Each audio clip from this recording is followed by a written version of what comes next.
Assalamualaikum warahmatullahi wabarakatuh. Jumpa kembali dengan materi kimia, dengan pembelajaran kimia. Untuk lanjutan hari ini, kita akan membahas masalah sifat koligatif larutannya itu sendiri. Kalau pertemuan sebelumnya, kalian sudah belajar masalah satuan-satuan konsentrasi, tapi untuk kali ini kita akan bicarakan sifat koligatif larutan itu sendiri. Nah, apa yang dimaksud dengan sifat koligatif larutan itu sendiri? Nah, yang harus dipahami bahwa sifat koligatif larutan ini sebenarnya adalah membandingkan, ya kita membandingkan antara suatu pelarut dengan kalau dia sudah menjadi larutan. Jadi kalau pelarut tadi ibu tambahkan dengan zat terlarut, maka dia akan menjadi suatu larutan. Nah, untuk sifat koligatif larutan itu sendiri ada 4 yang kita bicarakan, yaitu penurunan tekanan uap larutan, kemudian kenaikan titik didih larutan, penurunan titik beku larutan, dan tekanan osmotik. Oke, kita bicarakan satu persatu. Untuk yang pertama, masalah tekanan uap larutan. Nah, untuk 3 sifat yang mendasar, yaitu tekanan uap, titik didih, dan titik beku, di sini yang harus kalian perhatikan dulu adalah diagram PT ini. Di mana P ini adalah untuk tekanan dan T ini adalah untuk suhu. Kenapa? Karena kita bicara dengan 3 wujud benda yang ada. Kita bicara tekanan uap, berarti penguapan. Kita bicara titik didih, berarti proses pendidih atau menguap juga. Kemudian kita bicara titik beku, berarti kita bicara dengan perubahan cair ke padat. Ya. Nah, 3 wujud benda yang kita punya ada cair, ada padat, dan ada gas. Oke. Nah, kemudian tadi kan kalau kita berhubungan dengan sifat koligatif, itu berarti tadi ibu akan membandingkan antara pelarut dengan kalau dia menjadi larutan. Jadi ada zat yang kita larutkan di dalam pelarut ini, maka dia akan menjadi larutan. Nah, bagaimana perubahan yang terjadi? Nah, kemudian di sini penurunan tekanan uap larutan. Bu, bisa nggak kalau penaikan tekanan uap larutan? Nah, untuk menjawab itu semua, kita bisa melihat dari diagram ini. Nah, yang harus dipahami oleh kalian, di sini ada beberapa petunjuk atau ada beberapa simbol-simbol yang Ibu gunakan. Yang pertama, garis AB. Nah, garis AB ini adalah apa? Nah, garis tegas ini adalah milik pelarut dan yang terputus-putus ini adalah milik dari larutan. Jadi garis AB ini adalah daerah di mana pelarut tepat berubah wujud dari cair ke padat atau sebaliknya. Begitupun garis CB berarti ini adalah daerah di mana pelarut tepat berubah wujud dari cair menjadi gas atau sebaliknya.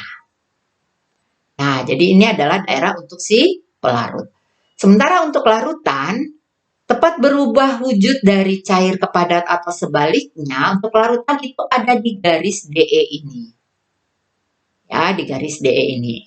Sementara tepat berubah wujud dari cair ke gas atau sebaliknya, untuk larutan itu ada di garis Fe. Amin ya. Jadi kalau misalkan ibu ada di daerah antara AD ini. Nah, apa wujud dari benda tersebut? Ya, kita harus pahami dulu. Dia sebagai siapa? Pelarut atau larutan? Kalau dia sebagai pelarut, berarti dia sudah ada di bawah garis AB. Dia ada di bawah garis AB.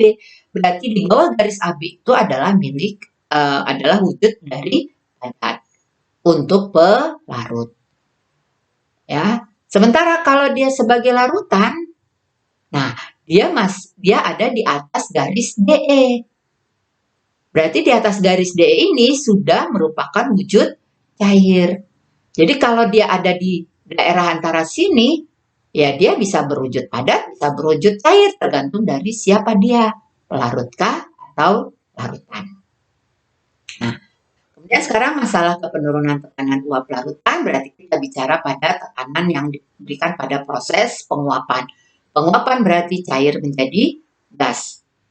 karena Ibu ingin melihat perubahan yang terjadi pada tekanan, berarti Ibu harus kerja pada suhu yang sama. Jadi nggak akan mungkin tekanan mau dilihat bagaimana perubahannya, tapi suhunya juga berubah-ubah. Itu tidak ada perbandingannya. Jadi kita harus kerja pada suhu yang sama. Misalkan Ibu ambil di suhu ini. Nah, kemudian kita tarik garis. Nah, sekarang kita tarik garis lagi ke arah tekanan. Nah, kita lihat di sini bahwa untuk garis yang di sini itu berarti tekanan uap untuk si pelarut. Sementara di sini ini adalah tekanan uap untuk larutan. Nah, bagaimana kalian bisa melihat antara pelarut menjadi larutan? Oh, ternyata tekanan uapnya kalau pelarut menjadi larutan, tekanan uapnya akan mengalami penurunan karena nilainya mungkin. Oleh karena itulah, maka sifat poligatifnya adalah penurunan tekanan uap larutan. Jadi tidak akan pernah menjadi kenaikan tekanan uap larutan. Oke, paham?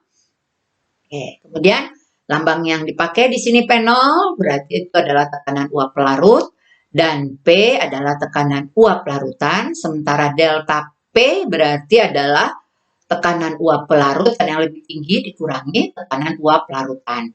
Maka kalau kalian mau mencari tekanan uap larutannya, berarti kalian harus mencari dari nilai P0, tekanan uap larut dikurangi dengan delta P-nya. Oke ya? Nah, sekarang delta P sendiri itu adalah dikatakan hasil kali dari fraksi mol zat terlarut dengan tekanan uap pelarutnya. Nah, ini kita peroleh. Delta P adalah fraksi mol zat terlarut dikalikan tekanan uap pelarutnya. Nah, kemudian kalau kita ditanyakan tekanan uap larutan, kita bisa mengkonversikan lagi dengan rumusan untuk dari tekanan uap larutan menjadi larutan dengan cara seperti ini. Ingat bahwa fraksi mol zat terlarut tambah fraksi mol pelarut adalah 1, berarti fraksi mol zat terlarut ini Ibu bisa ganti dengan 1 min XP. Sementara delta P ini tadi adalah P0 dikurangi P, berarti P0 dikurangi P. Dengan cara yang matematis, akhirnya kita peroleh bahwa tekanan uap larutan adalah hasil kali dari fraksi mol pelarut dikalikan tekanan uap pelarutnya. Jadi mau delta P atau Kp, kalau delta P berarti kita fraksi mol zat terlarut, tapi kalau P larutan kita fraksi mol pelarut.